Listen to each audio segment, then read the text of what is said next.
பிரதாபியான சத்ரபதி சிவாஜி மகாராஜன் இருந்தார்.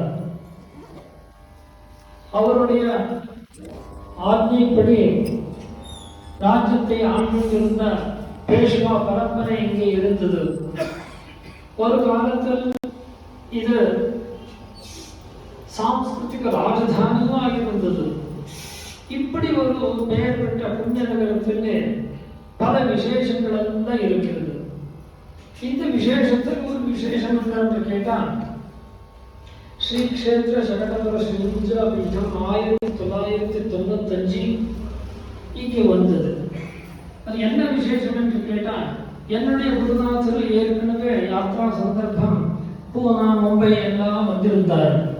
வடக்கு யாத்திரை எல்லாம் பண்ணி மறுபடியும் பூனா வந்துட்டு ஸ்ரீ க்ஷேத்திரத்துக்கு திரும்பி இருந்தார். அதுக்கப்புறம் ஒரு 30-35 வருஷத்துக்கு அப்புறம் நான் இங்கே வந்தபோது அப்போ பெரியவாளை தரிசனம் பண்ணின சில வயசானவர் இருந்தார். அவர் நிலவப்படுத்தி சொல்லிட்டு இருந்தார். வந்தது எனக்கு இங்கே ஆசிரியம் எங்கே கிடைச்சது கொடுத்தது கேட்டா, அது எனக்கு இந்த பிள்ளையார் தான் கொடுத்தாரு. முதல்ல நான் பூனா புண்ணியப்பட்டணம் வந்தவுடனே இந்த கோயிலில் தான் நான் தங்கியிருந்தேன். இந்த கோயில் மேல் தான் பூஜை வச்சிருந்தேன். இந்த கோயிலுக்கு வந்து முதல் பிள்ளையார் தரிசனம் பண்ணினேன். எனக்கு இங்கே புண்ணிய நகரத்துக்கு வந்ததுக்கு அப்புறம் இப்படி ஒரு பிள்ளையார் தரிசனத்துடன் பிள்ளையாருடைய ஆசிரியத்தில் இருக்கிறது ஒரு சுப சகுனமாக இருந்தது. அந்த சுப சகுனம் எப்படி இருந்தது கேட்டா, நான் இங்கே வரும்போது ஸ்ரீமடம் என்றது சாதாரணமாக இருந்தது. ஏன் கேட்டால் அதனுடைய பவ்யமான கட்டடங்கள்லாம் காலகதியாக நஷ்டமாகி அந்த நிலைமையில் இருந்தது. இப்போ பார்க்கும்போது எல்லாருக்கும் சகடபுரம் சொன்னா இப்படியான்ற மாதிரி எல்லாரும் ஆச்சரியமா பார்க்குற மாதிரி இருக்குது. அது எதுக்கு கேட்டா, நான் மகாராஷ்டிராவிலிருந்து முக்கியமான நகரத்தில் கேம்ப் பண்ணி அடுத்தது யாத்திரை கிளம்புறதுக்கு முதல்ல இந்த புண்ணிய நகரிக்கு வந்தேன் இல்லையா. இங்கே வந்ததுக்கு அப்புறம் இந்த புள்ளையார் என்னை இங்கே வச்சுட்டு எல்லாத்தையும் பண்ணி அனுப்பினார் இல்லையா, அதனுடைய பிரபாவம் தான் என்று என் மனசில் தோன்றுகிறது.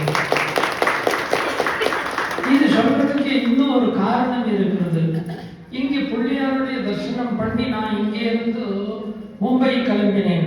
நான் மும்பை போறது முதல்ல தடவை. இங்கே தீபாரதி பிள்ளையாருக்கு பண்ணி ஆரத்தி சுத்தும் போது அந்த கற்பூர தீபாரதி அப்படியே ஆறி போயிடுது. எனக்கு இது ஏன் இப்படியெல்லாம் சகுனம் சரியா வரலையே என்று நான் நினைச்சிட்டு இருந்தேன். அது வந்ததுக்கு அப்புறம் நான் ஒரு நாளாவது மறுபடியும் தங்கி இருக்கணும், இல்லை கொஞ்சம் சமயம் இங்கே இருந்துட்டு அப்புறம் கிளம்பி இருக்கணும்.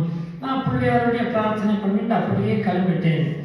இங்கேருந்து போய் அந்த காட்டிலிருந்து மும்பை போகும்போது மடத்து முன்னாடி போகிற ஒரு வண்டி அங்கே பிரபாசத்தில் வீழ்றதுக்கு வந்து மாட்டிட்டு எடுத்து. அங்கே ஏதோ ஒரு அனுகிரகம், அதாவது அந்த இடத்துல ஒரு கல் இருந்தது. அந்த கல்லுக்கு இது வண்டி முட்டிட்டு எடுத்து நேர்ந்து கொடுத்து. வண்டி அங்கே கீழே விழுந்த வண்டி ஏதோ எடுக்க முடியாது, யாரையும் பார்க்க முடியாது. ஆனா அங்கே இந்த பிள்ளையார் மாதிரி ஒரு கல் வந்துட்டு நின்று வண்டி கீழே விழாத மாதிரி காப்பாற்று. அது பிரத்யக்ஷ சாட்சி இப்போ நம்ம நாகராஜ் சர்மா இங்கே இருக்கிறாரு. இப்படி எல்லாம் ஆகி அந்த க்ஷணத்துக்கு இன்னொரு இதில் வண்டி எல்லாம் தூக்குற வண்டி இருக்குமே, அது வந்துட்டு எடுத்தால் அந்த வண்டி அங்கே நின்று கொடுத்து. அப்புறம் நாங்கள் அங்கே இருந்து போயிட்டோம். நடராஜ் சாஸ்திரம் கூடிய அங்கே வரை வந்திருந்தார்.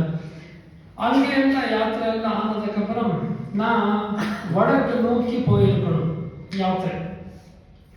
ஆனா அப்படி போகல. திரும்பியும் பூனா யாத்திரை பண்ற மாதிரி ஆச்சு.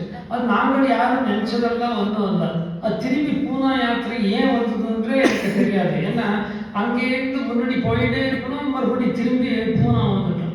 சரி வந்தாச்சு என்றோ பூனாவில் கேம்ப் இருந்தது, வித்யாவாடியில் இருந்தோம். அதுக்கப்புறம் அங்கே இருக்கும்போது வாசன், லக்ஷ்மணன் இவெல்லாம் வந்துட்டு இந்த கோயிலுக்கு வரணும்னு சொன்னாங்க. அப்போ சொன்னேன், நான் புண்ணியபுத்தனம் போனேன், வந்தது அங்கே வர்றதுக்கு தான், அதுக்கு வராமல் இருக்க மாட்டேன், வரேன். காரணம் என்னன்றது அங்கே வந்ததுக்கு அப்புறம் சொல்றேன். அப்போ திரும்பியும் மறுபடி இங்க வந்து இங்க தங்கியிருந்தேன். அப்போ இங்க எங்கே வந்தேன்றதுக்கு பிள்ளையாருடைய இதே திருஷ்டாந்தம் தான் சொல்லியிருந்தேன். போகும்போது இன்னும் இருக்கலாமே என்றதுனால்தான் பிள்ளையார் தீபார்த்தி பண்ணும் போது சக்குனத்தை காட்டியிருந்தால் அதை கவனிக்காமல் அங்கே போயிட்டு, ஆனா நான் போனதும் நல்ல காரியத்துக்கு தான் என்று புரிஞ்சுட்டதுனால பிள்ளையார் அங்கே நடுவழியில் இப்படி காட்டிட்டு மறுபடியும் வர்ற மாதிரி பண்ணினார். அது வந்ததுக்கு அப்புறம் என்னுடைய யாத்திரையெல்லாம் நிர்விக்ரமா எல்லாம் நடந்தது பாருங்க. இப்படி ஒரு திருஷ்டாந்தத்து மூலமாக பிள்ளையார் எனக்கு வழிகாட்டி இருக்கிறார். அப்பேற்பட்ட பிள்ளையாருடைய சந்நிதிக்கு நான் முதல் தடவை வந்து இப்போ 30 வருஷம் பூர்த்தி ஆகிவிட்டது. இந்த 30 வருஷத்துல நான் ஒரு 3 கேம்ப் 2 கேம்ப் இங்கே பண்ணியிருக்கிறேன். அதுக்கப்புறம் 2 தடவை வந்திருந்தேன். அதுக்கப்புறம் இப்பதான் நான் வந்துட்டு இருக்கிறேன். இப்படி ஒரு சித்த கஷேத்திரமாக இருக்கும் இந்த பிள்ளையாருடைய சந்நிதியிலே நீங்கள் எல்லாரும் இங்கே நித்தியோத்சவத்தில் விஷயோத்சவத்தில் கலந்துண்டு பிள்ளையாருடைய சேவை, ஸ்ரீ ராமச்சந்திரனுடைய சேவை, சிவனுடைய சேவை எல்லாம் பண்ணிட்டு இருக்கிறது ரொம்ப சந்தோஷமாக இருக்கிறது. விசேஷம் என்னன்னு கேட்டா, இந்த கோயிலில் இப்போ நான் தங்கியிருந்தேனே அந்த இடம் விசேஷமாக இன்னும் விஸ்தாரமாக போறது என்று சொன்னார். கேட்கறதுக்கு ஆனந்தமாக இருக்கிறது. அப்போ இருந்த இடத்துல மக்களுக்கு உட்கார்றதுக்கு இடம் இல்லாமல் இருந்தது. விஸ்தாரமாக்கினா இன்னும் சில பேர் அதிகமாகவே வருவார்.